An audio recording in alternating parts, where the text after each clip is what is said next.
So it's clear in January that they're building towards the Hogan-Andre main event for WrestleMania at March. At what point do you guys know this is where it's going?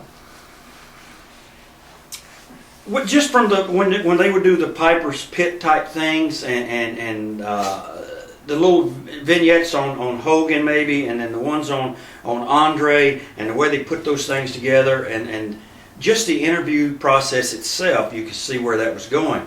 Now, at about this same point in time, I think I was headed towards Jake Roberts, and usually January is when the time they start to really promote the WrestleMania card and it starts to take shape in January. So by February, you're pretty much in the thick of it. And of course, WrestleMania back then was into March. So that whole month of March then was totally built around you and your match. And the Hogan Andre thing, I think it maybe started about Survivor Series, maybe a little earlier in the year past. What was your reaction to what the match meant? I knew it was going to be a really great match because Andre had developed this real heat as a heel, and doing the stuff he did with Hogan, I knew it was going to be a big match. I knew it was going to be good, but I never dreamed it would be 90-something thousand people, and this was be the match that set wrestling on on a higher level than it had ever been. It would never, once it reached that level, I knew it would never come back down. It would never go down after that. Andre's back was also an issue at the time. He was heavily laid up often with his back. Was there a fear that he wouldn't be able to show up that night? Show up? No, those rumors circulated that there was behind-the-scenes struggles between Andre and Vince, and only Andre or Vince or Hogan or someone who was privy to all that would know what was going on. But there were some problems with. I'm sure it was over money. I'm sure it was money. It had nothing else to do with anything else. And Andre was in pain. His back was bothering him really bad at the time. But he had been working with his bad back for over a year before that. He was wearing a back brace for about a year before that. And then after that, he still wore the back brace. And he still went around and had matches with the Warrior the year after that. Was there a backup plan in place, do you know, in case? I don't know. I don't know. I'm sure they had backup plans. Maybe more nowadays they have backup plans than they did then, but at that point in time they would probably have just said, his back's injured and this and that, and who knows what would have happened. Gotcha. I say there's no backup plan because if I remember correctly, we wrestled the night before WrestleMania and came into town, and what would have happened if we hadn't made it that day? And, we had 3 towns going, and the only people that was in Detroit and at the building was, I think, were the people that were stagehands and the technical people. The rest of us on the road. The night before, wow. Yeah, I think That's so. awful. If I remember correctly, we were on the road.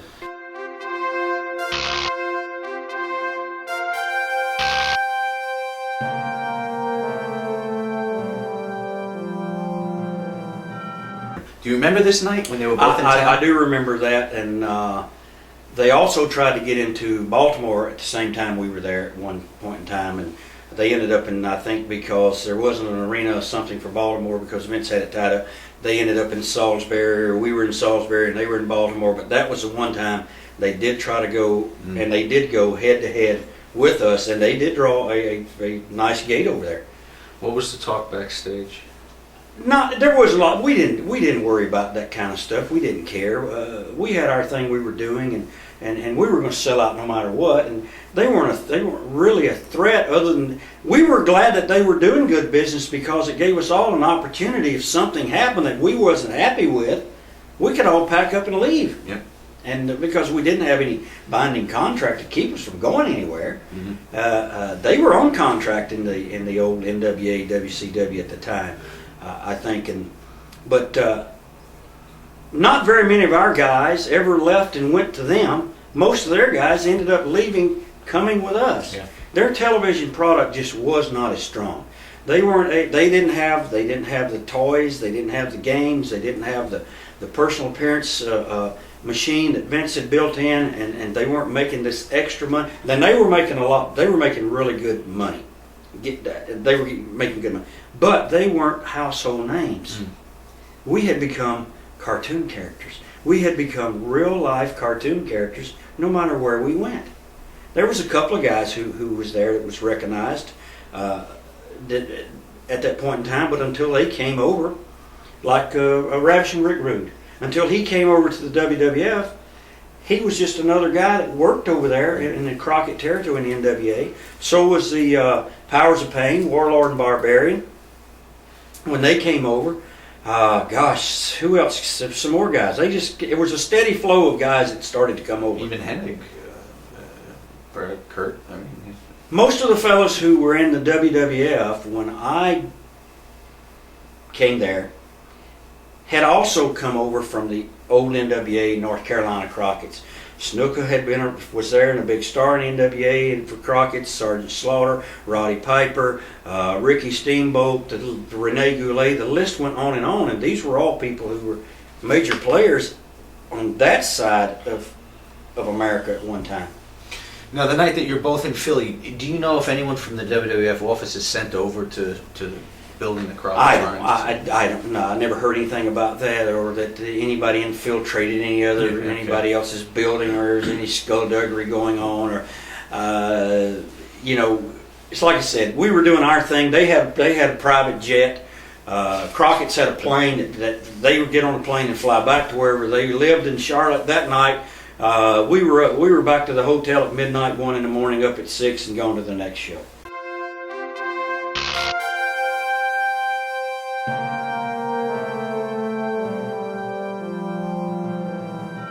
Remember the incident? Yeah, we got word of it right away because it was a big deal. She said that he had poked her or punched her or something, and he gets off the plane. They had the federal marshals waiting, and he gets arrested, and away he goes. And we thought Jim might be gone forever, but I have to say this about Vince McMahon.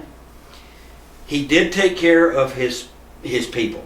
When this happened, Jim had got in touch with Vince. Vince got him out of the pokey that night or the next day, whenever he could get out.